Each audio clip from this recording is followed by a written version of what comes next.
Assalamualaikum warahmatullahi wabarakatuh. Alhamdulillah, alhamdulillahirabbil alamin.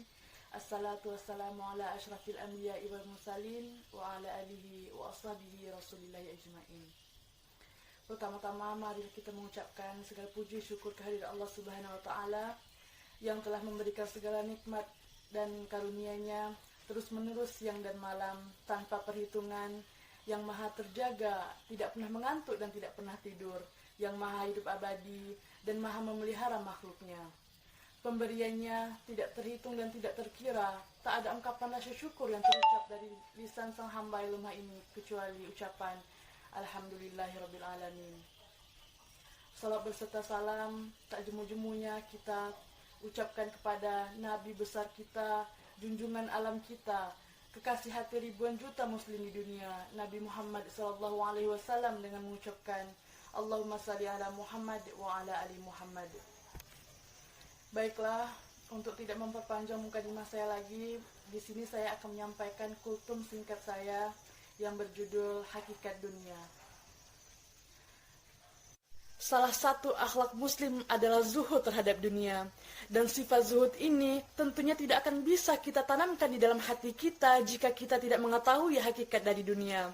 Karena zuhud terhadap dunia, tentunya kita harus mengetahui hakikat dunia, sehingga kita bisa lebih mengutamakan akhirat daripada dunia. Banyak sekali ayat-ayat Allah di dalam Al-Quran yang memerintahkan supaya kita bisa beramal demi akhirat dan menceritakan betapa kekal dan mulianya akhirat itu.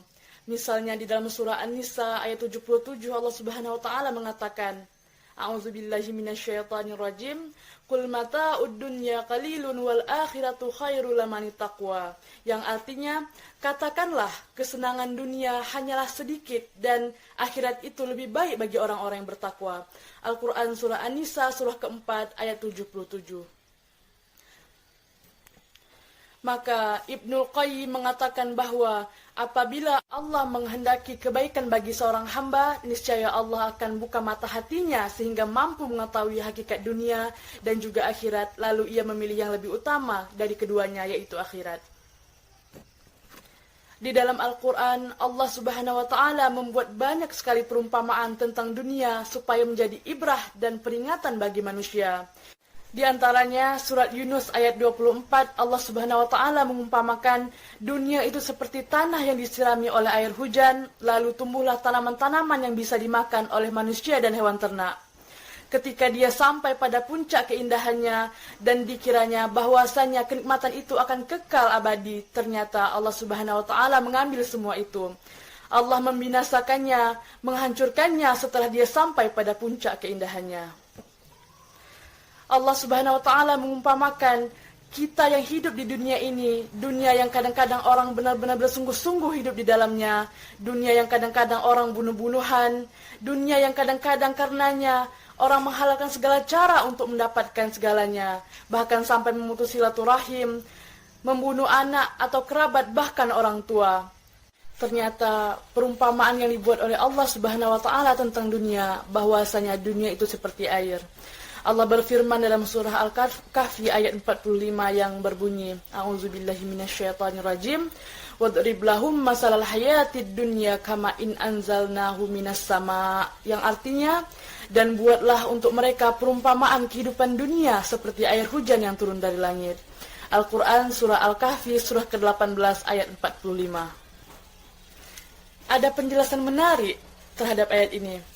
Kenapa Allah Subhanahu wa ta'ala membuat perumpamaan kehidupan dunia dengan segala macam kesulitan, segala macam problematika, segala macam masalah, kesenangan, kecintaannya terhadap dunia itu bagikan air hujan yang turun dari langit. Imam Al-Qurtubi rahimahullah ta'ala menyebutkan beberapa alasan atau beberapa di antaranya. Beliau mengatakan yang pertama, kehidupan dunia disamakan dengan air karena air tidak akan tetap pada suatu tempat dan dia pasti akan turun dan mengalir ke daerah yang lebih rendah. Begitulah dunia yang tidak akan pernah tetap pada suatu keadaan, kadang seseorang di bawah, kadang seseorang di atas, kadang seseorang di pertengahan, kadang seorang benar-benar masa sempit dunianya. Tapi setelah sejam kemudian, bahkan mungkin 5 menit kemudian, Allah Subhanahu wa ta'ala bisa saja melapangkan segala rezekinya. Begitulah dunia, kadang-kadang orang sehat, kadang-kadang orang sakit, kadang-kadang dia kuat dan kadang-kadang dia lemah, dan banyak lagi semisalnya.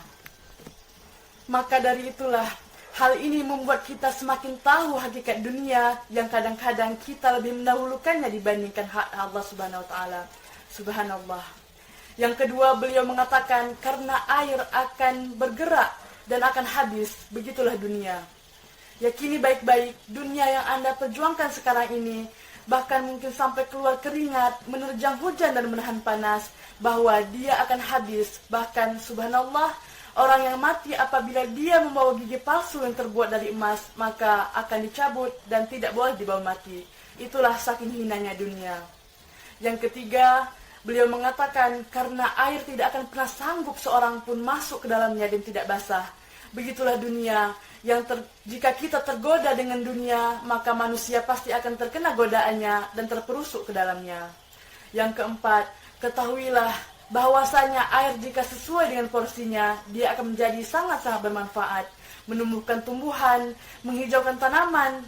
Tetapi jika dia lebih dari proporsinya, maka dia akan menjadi banjir yang membahayakan. Begitulah dunia, ketika dia digunakan dengan sesuai dengan porsinya, maka dia akan sangat-sangat bermanfaat.